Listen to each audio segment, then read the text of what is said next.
નમસ્કાર મિત્રો, સ્વાગત છે તમારું આજના એક નવા વિડીયોમાં। સીએનજી ગેસ જે છે એના પ્રાઇસની અંદર થોડા ચેન્જીસ કરવામાં આવી રહ્યા છે। હવે સીએનજી સિલિન્ડર જે છે એ તમને મોંઘું પડવા જઈ રહ્યું છે, તો હવે કેટલા પૈસા તમારે ખર્ચ કરવા પડશે એક સિલિન્ડર લેવામાં, એના વિશે સંપૂર્ણ ચર્ચા જે છે આજે આપણે વિડીયોમાં કરવાના છીએ। તો વિડીયોને લાસ્ટ સુધી જરૂર જુઓ, જેથી તમને આની સંપૂર્ણ ઇન્ફોર્મેશન જે છે એ સચોટ રીતે જે છે મળી રહે। તો શરૂ કરીએ આજનો આ વિડીયો। સીએનજી પ્રતિ કિલો ₹1 મોંઘો થયો।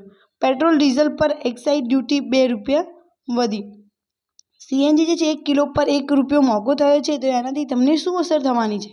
तो रसोई पण जे तमारी मोंघी थवा जई रही छे। रांधण गैसमां सिलिन्डर ने ₹50 नो वधारो जे छे ए करवामां आवी रह्यो छे। जो कि पेट्रोल डीजलना भाव वधारानी असर ग्राहकों पर नहीं जीकाय।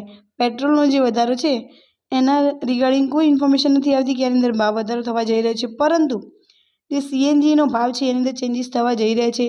मोंघवारीना मोर्चे सामान्य जनताने बेवड़ो फटको पड्यो छे। सरकारे सोमवारे रांधण गैसना भावमां प्रति सिलिन्डर ₹50 अने सीएनजीना भावमां प्रति किलो ₹1 वधारो कर्यो छे। सीएनजीनी अंदर ₹1 वधारो अने सिलिन्डरनी अंदर ₹50 जे छे ए वधारो करवामां आवी रह्यो छे। એટલું જ નહીં, સરકારે પોતાની આવક વધારવા માટે પેટ્રોલ અને ડીઝલ પર એક્સાઇઝ ડ્યુટીમાં પ્રતિ લિટર ₹2 વધારો કર્યો હતો, પરંતુ તેની છૂટક ભાવ પર કોઈ અસર જે છે એ જોવા મળશે નહીં। તે ભાવ વધારો ગ્રાહકોને નહીં ભોગવવો પડે। કેન્દ્રીય પેટ્રોલ મંત્રી હરદીપસિંહ પુરીએ જણાવ્યું હતું કે રસોઈ ગેસના ભાવ વધારો ઉજ્જવલા ગ્રાહકો જેમ કે મફત એલપીજી કનેક્શન મેળવ્યું હોય અને સામાન્ય વપરાશકર્તા માટે હશે તે 8 એપ્રિલથી અમલમાં આવશે। જે સામાન્ય વપરાશકર્તા અને એલપીજી કનેક્શન મેળવેલું હોય એમને આ નિયમો 8 એપ્રિલથી અમલમાં આવી જવાના છે। ઉજ્જવલા ગ્રાહકો માટે ગેસનો ભાવ 14.2 કિલોગ્રામના સિલિન્ડર દીઠ ₹553, જ્યારે સામાન્ય ગ્રાહકો માટે આ ભાવ હવે 853 હશે। આ ઉપરાંત ગયા અઠવાડિયે સરકારે નેચરલ ગેસના ભાવમાં લગભગ 4% વધારો કર્યો પછી રાષ્ટ્રીય રાજધાની અને નજીક શહેરોમાં સીએનજીના ભાવમાં પ્રતિ કિલો ₹1 જે છે વધારો કરી દેવામાં આવ્યો છે। ત્યારબાદ જોઈએ તો કે સરકારે પેટ્રોલ પરની ખાસ વધારાની એક્સાઇઝ ડ્યુટી 11 થી વધારીને 13 અને ડીઝલ પરની 8 થી વધારીને 10 કરી છે।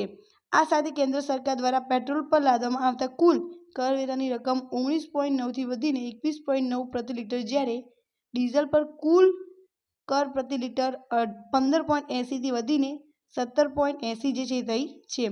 પુરીએ જણાવ્યું હતું કે રિફાઇનરીઓમાં પેટ્રોલ અને ડીઝલમાં ઉપરાંતિંગ તથા ક્રૂડ ઓઇલના ભાવ $70 થી $75 ઘટીને $60 પ્રતિ બેરલ થઈ ગયા છે। અને જો આંતરરાષ્ટ્રીય તેલના ભાવ તે સ્તરે રહે તો પેટ્રોલ અને ડીઝલના છૂટક વેચાણ ભાવમાં ઘટાડો થયો શક્ય છે। તો આની અંદર તમે જોઈ શકો છો કે સિલિન્ડરની અંદર જે છે એ ₹50 વધારો થયો છે અને એલપીજી કનેક્શન્સ હોય એમને 8 એપ્રિલથી આ નિયમો જે છે લાગુ પડી જવાના છે અને સીએનજીના ભાવમાં ₹1 વધારો જે છે એ કરવામાં આવ્યો છે। પુરીએ આ પગલાંનો બચાવ કરતા કહ્યું તે તેલ કંપનીઓએ એલપીજી વેચાણ પર નુકસાન થઈ રહ્યું છે, જેથી છૂટ ભાવમાં વધારો અને એક્સાઇઝ વધારથી થતી આવક ઉપયોગ તેની ભરપાઈ કરવા માટે કરવામાં આવશે। તો હવે ₹50 ભાવ જે છે તમારો વધી જવાનો છે। 153 જે છે એ સિલિન્ડર દીઠ કિલો રહેવાની છે અને ગ્રાહકો આ માટે ભાવ હવે 853 થશે। સામાન્ય ગ્રાહકો માટે હવે આ ભાવ 853 થવા જઈ રહ્યું છે। તો આ વિડીયોને વધુથી વધુ શેર કરો, જેથી જે એલપીજી સિલિન્ડરનો ઉપયોગ કરતા હોય એમને આની ઇન્ફોર્મેશન મળી રહે। Thank you so much for watching.